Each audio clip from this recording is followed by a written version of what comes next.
Celtic manager Brendan Rodgers has tendered his resignation from the club. Obviously, this comes on the heels of that defeat to Hearts, who was at the very top of the Scottish Premiership, 3-1 just yesterday. Here is the statement from Celtic on Brendan Rodgers' departure. Celtic Football Club can confirm the football manager Brendan Rodgers has today tendered his resignation. It has been accepted by the club, and Brendan will leave his role with immediate effect.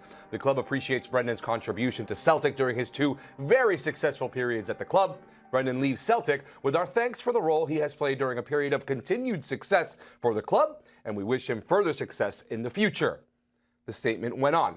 The process to appoint a new permanent manager is underway, and the club will update supporters further on this as soon as possible. We're pleased that during this interim period, former Celtic manager Martin O'Neill and former Celtic player Sean Maloney have agreed to take charge of Celtic's first team matters.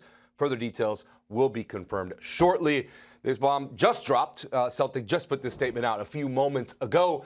And I think that if you read some of the media, writing was on the wall. There was clearly some contention between Rodgers and the club, and it all kind of came to fruition today as he tenders his resignation.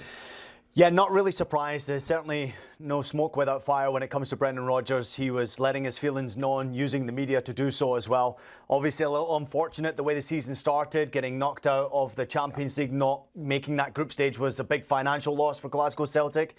Very vocal about his disappointment with the fact of inactivity in the transfer window, not enough money spent. The most recent comments that he's wanting, or at least being asked to drive a Ferrari when he's pushing a Honda Civic down the road, basically tells you that he's not got the players that he wants at the football club, and I don't blame him for being frustrated. The season domestically, after coming off back-to-back defeats domestically in the Scottish Premiership, just rarely ever happens to a club the size of Glasgow Celtic, especially with how much finances they have and how successful they are in building the football club with their financial success. It's well structured, it's a well-oiled machine. But what is Glasgow Celtic having all this money if you don't have the product out there on the field to be proud of? And the manager can't necessarily do his business that you're asking him to do. He's frustrated, and he let his feelings known using the media to do so. So obviously, disappointment against Hearts at the weekend, previously against Dundee. I think it basically came to a head. He's been asked to do a lot with this football club without actually having the tools, being the players, to being able to do it. 8 points behind Hearts now in the table, Celtic are. And of course, there's been 4 other teams who have scored more goals than Glasgow Celtic in the Premiership. How many times have we said that about Celtic at any time, at any stage of a domestic season? It's been an unusual campaign. He wasn't happy. Players not good enough. The club's not happy. And it looked like it was the best decision for both of them to go their separate ways. However, there might be something else in this. And I'm going to probably say something controversial. It's not like me to say that. Shocker. I would be very surprised if Brendan Rodgers didn't have something else that was in his vision or in his sight to potentially move into next. There's no way that Brendan Rodgers would leave Glasgow Celtic without potentially having an interest from somewhere else. So I'm looking to see what will happen in the next month or two with Brendan Rodgers. I don't think he's going to be out of a job too soon.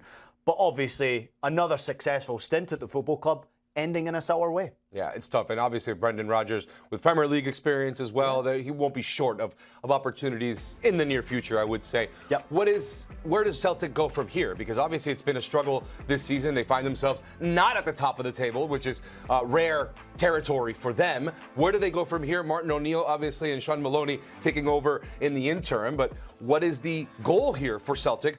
Not only to get the right manager in, but also for the rest of the season. Well, Hearts are favourites now to win the Scottish Premiership, but I still think that even with an 8-point gap, you can absolutely not rule Celtic out. New manager bounce you would expect at some point from Celtic players. They've got 3 of the next 4 all-competition games to be played at home. They've got Falkirk next in the league. They've got that League Cup game, which you can watch on our network against Rangers in the Old Firm game.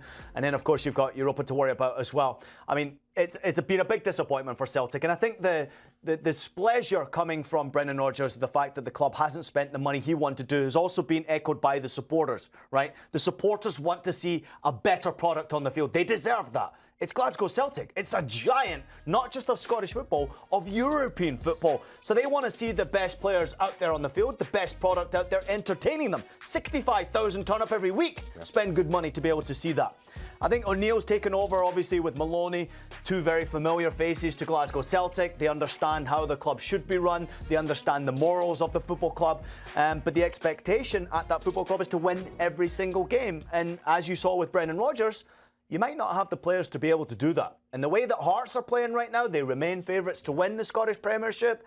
This is really interesting. I do honestly think that it's going to be very difficult now. You make a change like this, and I'm going to say it honestly, I don't think it's the right appointment to put O'Neill back in charge of this club alongside Maloney. Fan of Maloney, he's obviously got experience on the sidelines as well. O'Neill's got tremendous experience, but this is a difficult one because they don't have the players to be able to affect the team immediately. I would expect to bounce quickly against Falkirk. Got to win that game 100%. But I'm intrigued. I think the way Hearts are running away with it right now, they're a very difficult train to slow down. They have to be looking at this and say, might be our best opportunity that we've had in a long, long time.